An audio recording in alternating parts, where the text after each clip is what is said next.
ito po yung daanan papasok sa loob ng property. Hindi naman po yung daan mga kaparm at nakapasok naman po ang aming 4 wheels. Meron na po itong kasamang bahay. Wala na po kayong problemahin dahil meron naman po itong lot plan mga kaparm at updated naman po yung land tax ng property po na ito mga kaparm.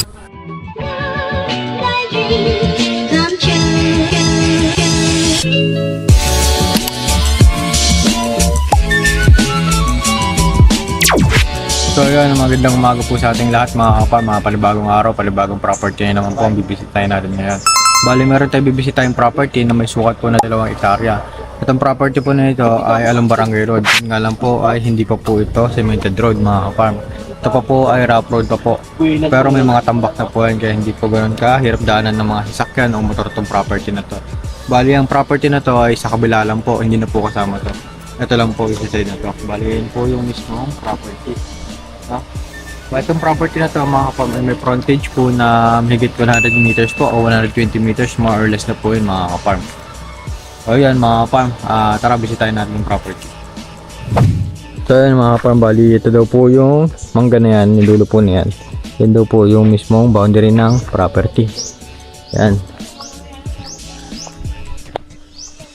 Yan po, pinaka-boundary ng property, pinaka-dulong-dulo na tanim na po yan mga kaparm. At hanggang din daw po may kabila. Ayan po yung mismong boundary ng property. Itong property na to mga kaparm ay meron na po itong electricity o mismong poste sa loob ng property. Itong mga bahay na to ay kasama na rin po yan mga kaparm. Ayan, makikita nyo ito po yung daanan papasok sa loob ng property. Kaya kasya na po yung 4 wheels, bali pwede na pong daanan ng 4 wheels o pasukan ng 4 wheels mga kaparm. Ayan mga kaparm, makikita nyo meron na po itong kasamang bahay. At isa pa ho, ito po yung electricity na kasama sa loob ng property. Yan, pwede na po yung mga pagpa-under po dyan ng rep ng mga farm. Mga appliances nyo po dyan mga farm. Kaya na po nyan pa-under rin mga farm. At ang kinagandaan po nito mga farm, may flatland din po ito. At very productive naman po dahil po ito ay may 10 pitak ng palayan. Kaya na pong bahala kung tatanaman nyo po o hindi. Yan. Yan. Nakikita nyo mga farm, yan po yung mismong property.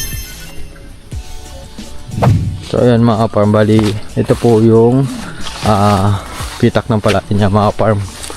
At ang property na to ay mayaman po sa tanim ng mangga. Tsaka sa mahogany, may mga bata pa akong tanim ng mahogany yan mga farm. Bali yan mga farm, ito po yung pitak ng palayan. Yan mga farm. Maliliit lang po yung cut nyan kaya dumami po ang cut ng pitak ng palayan mga farm. Pero ito po kung gusto nyo pong gawin po rin po ito mga farm, wala namang problema mga farm. Yan, napaganda po nyan mga farm. Nakita nyo, yun nga lang po ay ilan na lang po ang mga nakatanim. Bali yung mga nakatanim na lang po dito sa loob ng property mga farm ay meron na lamang po itong kamyas mga farm dito po sa gawin na yan mga farm. Yan, meron na lang po yung kamyas, bayabas, guyabano, gabi, at yung 10 pitak nga po ng palayan mga kaparm. Ayan.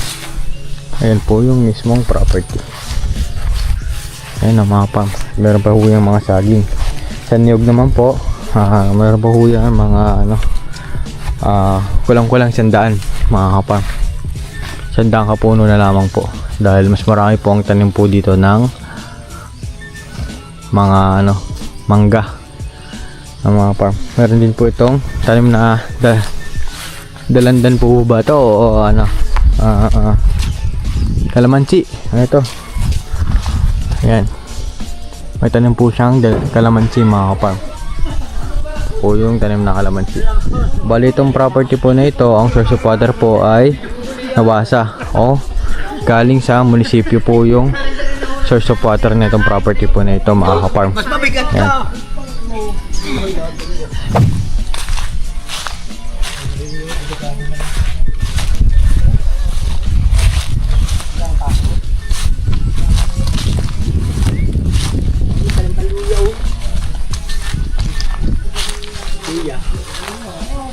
Ayan ang mga farm, bali ito po yung kalawakan ng property o yung laki ng property. Napakaganda po niyan at maliwalas mga farm, no? May kita nyo. Ayan. May kita nyo mga farm. Napakaganda nito mga farm. Meron pa po kami nakita dito ng tanim mga farm na luya. Yan po. Luya po yan mga farm. Ayun o, nakikita nyo. Yan po ay mga luya. Yan. Ayan po ay mga luya. Ang tanim na yan. Yan mga farm. Diretso po yan mga farm. Puro luya po yan hanggang dun. Ikot. Ganyan. Yan po ay puro luya. Kaya sa mga interested buyer natin dyan na gusto bumili ng property, ay tumawag lang po kayo sa number po na makikita niyo sa inyong screen at sa WhatsApp and Viber po para sa mga karagdagang impormasyon na gusto niyo pong malaman patungkol sa property na to mga ka-farm. Bali itong property na to mga ka-farm ay pag-usapan natin muna yung mismong travel time. Bali ang travel time po nito ay may 10 minuto lamang po simula sa bayan papasok po dito sa property. At tungkol naman po sa access ng daan, along Barangay Road po ito mga farm. Nga lang po hindi pa po ganun ka sementado dahil putol po yung mismong cemented road, pero ongoing po yan at pasesimentohan naman po. Maganda naman po yung daan mga farm at nakapasok naman po ang aming 4 wheels at wala naman pong struggle na daanan mga farm. Banayag naman po ang daan mga farm kahit ito po ay rough road pa mga farm. Hanggang dyan lang naman po yung putol mga farm. Cemented na rin po yung bandang ibabaw na yun mga farm. Ito lang po, dyan lang po yung nagsisimula sa property. Yan diretso po na yan. Meron na po yung cemented road ulit na mga farm. Bali dito lang po naputol. Kaya yun, pag-usapan po natin yung mismong titulo. Yung titulo po na ito mga farm ay TCT na daw po. At ito daw po ay nakapangalan sa isang tao na mga farm.